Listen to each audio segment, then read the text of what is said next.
Well, welcome to another episode of Christian Answers for today. I'm glad you can be along for the journey as we go through the scriptures and we go through Christianity and the teachings of the Christian church, and we try to explain things that are being misunderstood in society today. One of the things that we started talking about the last couple weeks is this whole misunderstanding and misinterpretation of modern society in respect to the Bible and homosexuality. There is a movement within society to normalize homosexuality, to make it normal, to make it a regular part of society. And then there's also a movement within the Christian church to try to somehow legitimize same-sex relationships as normal. And the way that's done is the Bible is used in a way that is totally unprecedented in the Bible's history. Verses are reinterpreted and revised to try to somehow accommodate the new situation in our society today. We have state after state after state legalizing same-sex marriage. We have different denominations making same-sex marriage something that's okay, and they perform same-sex weddings, and pastors are performing gay marriages and all kinds of different things. And this is really a difficult situation for historic Orthodox Christians, evangelicals who hold to the Bible, because we want to explain to people that the Bible in no way justifies this practice. And we're going to go through the Bible and go to those passages that have traditionally been taught and understood as a prohibition against homosexuality. And we're going to go there and we're going to revisit it and look at it, and we're going to explain it so that these verses are not twisted out of context and made to somehow justify the acts of homosexuality. Now, one of the most popular verses that is reinterpreted and tried to use to justify homosexuality is the passage on Sodom and Gomorrah. Everyone knows about Sodom and Gomorrah by now in the whole world. It's a famous city. Sodom and the other city, Gomorrah, are known for their perversion of homosexuality. It's been that way for thousands of years. In the ancient Jewish world, it was known as a city of perverse sexuality, and it was destroyed by God. And then in the Christian era, Christians have always understood that the cities of Sodom and Gomorrah were destroyed by God for their immorality and sexual perversion, including predominantly homosexuality. But now, so-called gay Christians and the gay Christian movement is attempting to somehow neutralize the passage, and they're trying to say that wasn't really about the sin of homosexuality at all. And the way they do it is they go to a passage in Ezekiel. And there's a passage in Ezekiel. It's Ezekiel 16:49 through 50. 16:49 through 50. And it says here in Ezekiel, "Now this was the sin of your sister Sodom. She and her daughters were arrogant and overfed and unconcerned. They did not help the poor and the needy." So people go to this passage today and say, see, the sin of Sodom was inhospitality. They did not welcome the outsider. They were arrogant and they were prideful, and they didn't care about people. And that was the sin, not anything to do with homosexuality. The problem with that is that if they read just one more verse in Ezekiel 50, it says, "They, Sodom, were haughty and did detestable things before me. Therefore I did away with them, as you have seen." Now that's a reference to the destruction of Sodom and Gomorrah. And it says that they did detestable things. Now that word right there is the same word that is used in the Old Testament as abomination, toivah. And it is detestable and abomination, and used in the context of Leviticus. We'll cover this verse in another episode of our program, but this used in Leviticus 18 and Leviticus 20 to prohibit same-sex sexual relationships. The very same word. So right here in Ezekiel, the one that people go to today, so-called gay Christians go to today and say, see, Sodom and Gomorrah were not destroyed because of homosexuality. They were destroyed because Ezekiel says that they were inhospitable to outsiders. Well, they were indeed inhospitable to outsiders, but that wasn't their only sin. It says in verse 50, they were haughty and did detestable things, abominable things, perverse things, and a reference clearly to perverse immorality and sexuality. And so you can't get away with it. Well, what is the verse that describes the Sodom and Gomorrah? Well, angels came to visit Lot. And it said that the angels came to visit Lot, and they had heard, it said the cry had been toward heaven because of the sins of Sodom. In verse 18, it talks about, in verse 20, chapter 18, it says, the Lord said, the outcry against Sodom and Gomorrah is so great, and their sin so grievous, that I will go down and see if what they have done is as bad as the outcry that has reached me. If not, I will know. So the men turned away and went toward Sodom. And so they went, the angels were heading toward Sodom to basically evaluate the city to see if it was indeed as wicked and evil as the outcry toward heaven had been. And then of course Abraham begins to bargain with them and the Lord and says, well, if you have this number of righteous people, would you still destroy it? And God says, no, I won't. And how about this number? And no, I won't. Finally gets it down to a very small number. In the men, then the angels, then do head toward Sodom. And so when they arrived, it says, the two angels arrived at Sodom. This is chapter 19. In the evening, and Lot was sitting at the gateway of the city. When he saw them, he got up to meet them and bowed down with his face to the ground. My lords, he said, please turn aside to your servant's house. You can wash your feet and spend the night, and then go on your way early in the morning.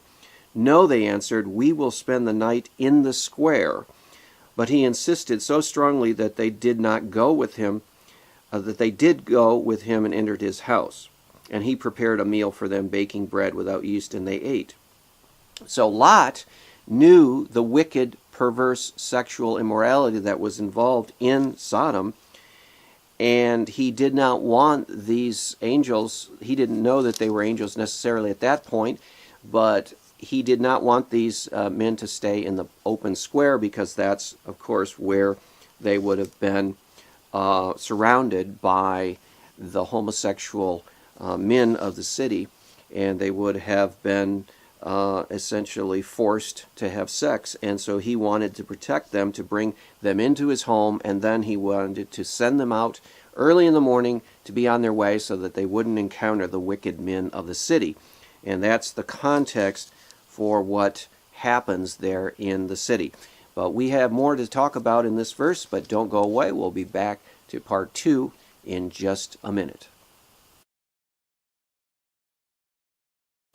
Well, welcome to part 2 of Christian Answers, and we're continuing on in chapter 19 of Genesis, the passage on Sodom and Gomorrah. We're trying to show that you cannot reinterpret this passage, you cannot revise this passage to somehow accommodate same-sex relationships. It just can't happen. This is a condemnation of homosexuality, and it has been known for thousands of years that it is.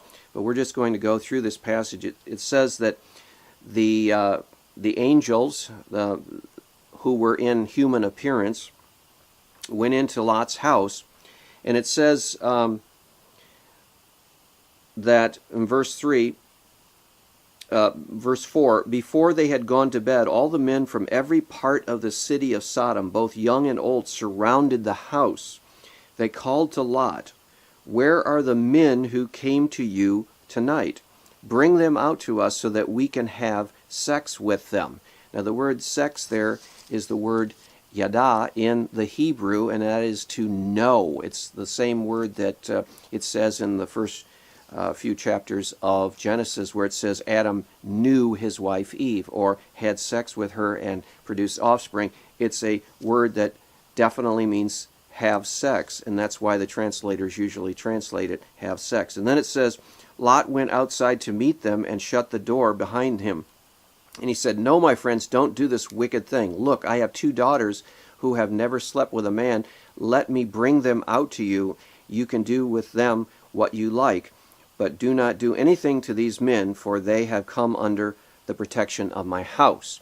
Now, before we comment on Lot's cowardly and dastardly deed as far as offering his 2 daughters to this homosexual group, we have to say that in the ancient world, hospitality, as far as allowing people to stay in your house, was a very, very important thing, and it was a disgrace to turn people away. It was a disgrace to not let people find lodging in your home, because after all, in those days there was not the Holiday Inn, there was not Motel 6, Motel 8, Howard Johnson's Motor Inn. All of these things were not around at that time, and so people had to open up the doors of their homes to travelers. And so Lot was very, very, very protective of these men who had come under his roof for protection, and he offers his 2 daughters to the homosexual men. Now, why did he do that? One of the possibilities is a very obvious possibility. If he knew that they were gay and homosexuals and they weren't attracted to women, he might have offered them knowing that nothing would have come of it. And so that he was safe in offering his girls to this group of gay men who had surrounded the house and wanted the angels for objects of sex. And so that could have been it. Another possibility is that he could have been bluffing. He could have just been trying to buy some time, to try to figure out some other course of action instead of having them just beat the door down. He could have said, well, let my daughters come out and let them get ready. So we don't exactly know why he did this, but it doesn't seem like a very courageous thing to do, and we can talk about Lot in another context in another time. But just the summary is that these men wanted to have sex with the angels, and we can imagine that these angels who were actually in human form were probably good looking. They were probably well formed, because, you know, heavenly beings taking on a human form, you might imagine that they would almost be an ideal human in whatever form they took, and that's what probably attracted the homosexual men of Sodom to these angels. And then they say, in response to Lot's proposal, "Get out of the way," they replied, and they said, "This fellow came here as an alien," that is Lot, "and now he wants to play the judge? We'll treat you worse than them." They kept bringing pressure on Lot and moved forward to break down the door. So these men, these homosexual men who wanted to come and basically have sex with the angels, were so full of lust in their hearts that they were pressing Lot and even threatened to force him into sex if he didn't stand out of the way and let them have their will and way with these angels. But the men inside reached out and pulled Lot back into the house and shut the door. Then they struck the men who were at the door of the house, young and old, with blindness, so that they could not find the door.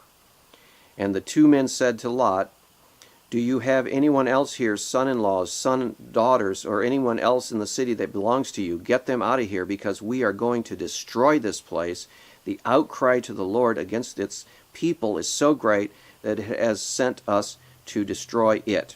So Lot went out and spoke to his sons-in-laws who were pledged to marry his daughters. He said, "Hurry and get out of this place, because the Lord is about to destroy the city." But his sons-in-laws thought he was joking. With the coming of dawn, the angels urged Lot, saying, "Hurry, take your wife and your 2 daughters who are here, and you will be swept away when the city is punished. Now when he hesitated, the men grasped his hand and the hands of his wife and the 2 daughters and led them safely out of the city. Now if you look at the verse that we just read, it said in verse 10, the men inside reached out and pulled Lot back into the house and shut the door. Then they struck the men who were at the door of the house, the young and old, with blindness, so that they could not find the door.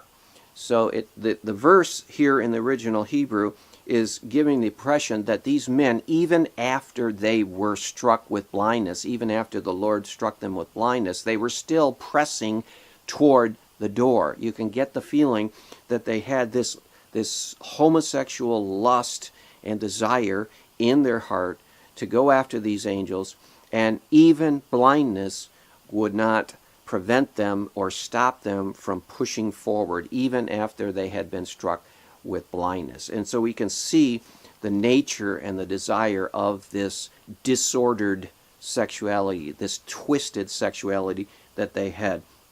Now, another verse that shows that this was not just a case of inhospitality, it shows in Jude in the New Testament. Here we have New Testament Christianity calling Sodom and Gomorrah perverse and immoral. In verse 7 of Jude it says, in a similar way Sodom and Gomorrah and the surrounding towns gave themselves up to sexual immorality and perversion.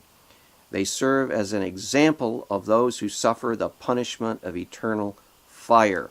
So here again we have New Testament Christianity, New Testament Christians teaching that the sin of Sodom and Gomorrah chiefly was sexual immorality, not inhospitality. That's very important, because if you listen to the so-called gay Christian movement, they will say, no, homosexuality was not the main sin of Sodom. It was being uncaring and inhospitable. No, not according to the New Testament book of Jude it wasn't. It was because of their sexual perversion.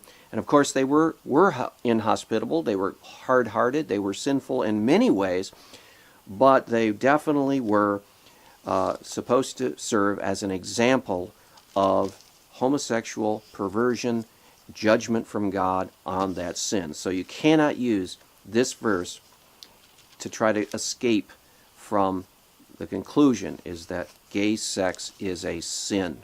We'll go to part 3 in just a minute. Stick with us.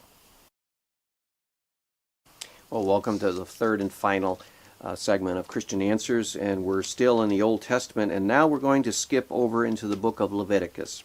And here is the clearest and most blunt and direct prohibition against homosexuality in the Old Testament. And we read it in chapter 18, verse 22 of Leviticus, where it says, do not lie with a man as one lies with a woman, that is detestable. And then it says in chapter 20, verse 13, it says, if a man lies with a man as one lies with a woman, both of them have done what is detestable. They must be put to death. Their blood will be on their own heads. Now, why are these verses in dispute? Since they're so very clearly a prohibition against gay sex. And why would anyone in their right mind challenge these verses? Well, the so-called gay Christian movement wants to try to say that these verses do indeed prohibit homosexuality, but they prohibit all kinds of things that we don't think of as sins today. They mention the fact that in Leviticus it says that you shall not eat shellfish. It says that you shall not sow your fields with 2 kinds of seed. It says that you shall not touch any kind of pig flesh. And they say, well, see, that would prevent people from playing football because the pigskin is used for football, and so on and so on. So they say, obviously, these laws are old laws, and they don't apply to us anymore today. But this is false, because if you read the verses directly around the prohibition in verse 22. It says, verse 22 again says, do not lie with a man as one lies with a woman. That is detestable. And then it says in verse 23, do not have sexual relationships with an animal and defile yourself with it. And it talks about do not have sexual relationships with your neighbor's wife, and do not commit adultery, do not commit fornication, and so forth. Do not commit incest, and so on and so forth. So if you want to do away with all of these laws, you're going to do away with a lot of the laws that we obviously know are immoral. Incest is immoral. Adultery is immoral. It's a sin. Fornication is a sin. It's immoral. So you can't simply say, well, these are old laws. We can't abide by these anymore. We obviously must abide by many of these laws and rules and regulations. So how do we tell which ones that we follow and which ones we don't? Well, for Christians, we go to the New Testament and see how they deal with the specific law under question. For example, if you're going to talk about, for example, the incest laws, well, how does the New Testament deal with the incest laws? It affirms them. Jesus and the apostles and the early Christian church carried over the moral commands of the Old Testament into the New Testament. They're still binding upon Christians. It doesn't mean that just because they're old Jewish laws that we can discard them. There are some laws in the Jewish Levitical law code, holiness code, that we don't apply anymore. The dietary laws, for example, with shellfish and pork, we don't carry those over into the New Testament, and there's some very clear discussion about foods that are to be eaten in the New Testament, and it says that all foods are clean in the New Testament. So we don't have those food restrictions anymore, and the New Testament explains that. But we do have many of the most of the moral commands of Leviticus, and the New Testament explains that also. So there's no confusion. The prohibition against homosexuality in Leviticus 18 and 20 still apply today. You can't simply lump them all together and say those were just ritual laws for the Jews at that time. No, they're binding for us as Christians today because the New Testament describes them as binding for us as Christians today.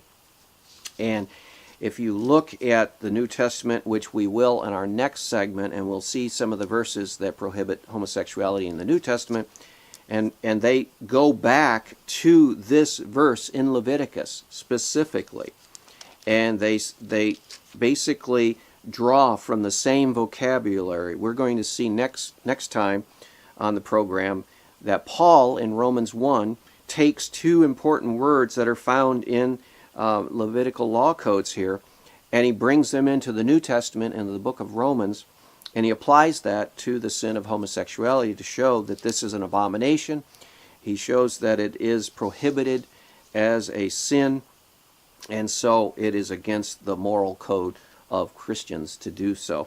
And so we see then that if you try to reinterpret and revise the Bible to fit your own conceptions today, you're in big trouble, because it just simply cannot be bent, it cannot be twisted to support anything such as that. So we see that when pastors get up in the pulpit and try to revise Christianity, revise Christian morality, and say, well, it's okay now, we can bless same-sex unions, we can marry two men or marry two women, it's okay, our church affirms homosexuality and affirms same-sex relationships.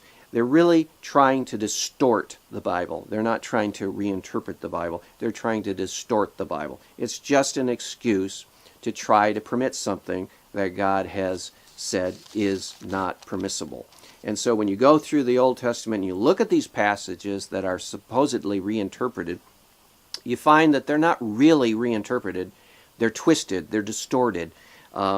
They're really obscuring the truth. That's as clear as can be, that in the Old Testament and the New Testament, but specifically Old Testament, homosexuality is a sin.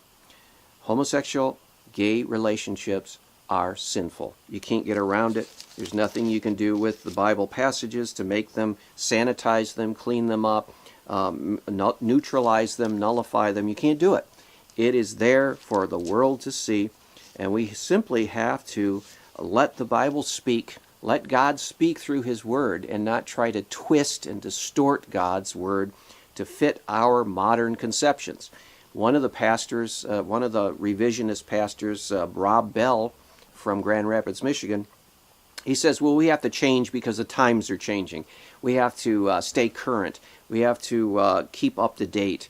And obviously society is moving on, and so we as Christians have to move on with it. Well, that's totally false.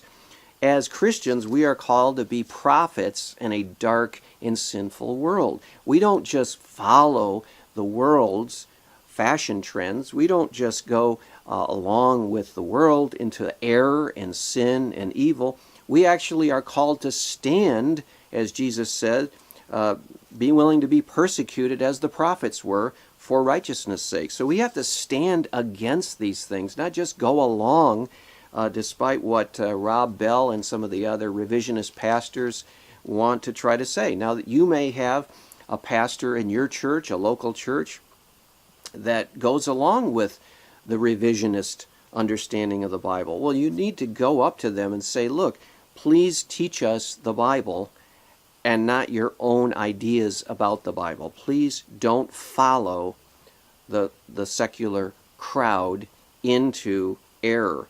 Teach us the truth from God. That's the only thing to live on, the truth of God. And so we need to hold to the Bible, and we need to hold fast to what God has taught us and not change it and not distort it because of the world's pressure.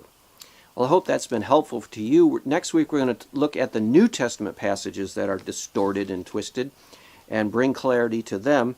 But in the meantime, I hope that see you again next week on Christian Answers, and God bless you and have a great day.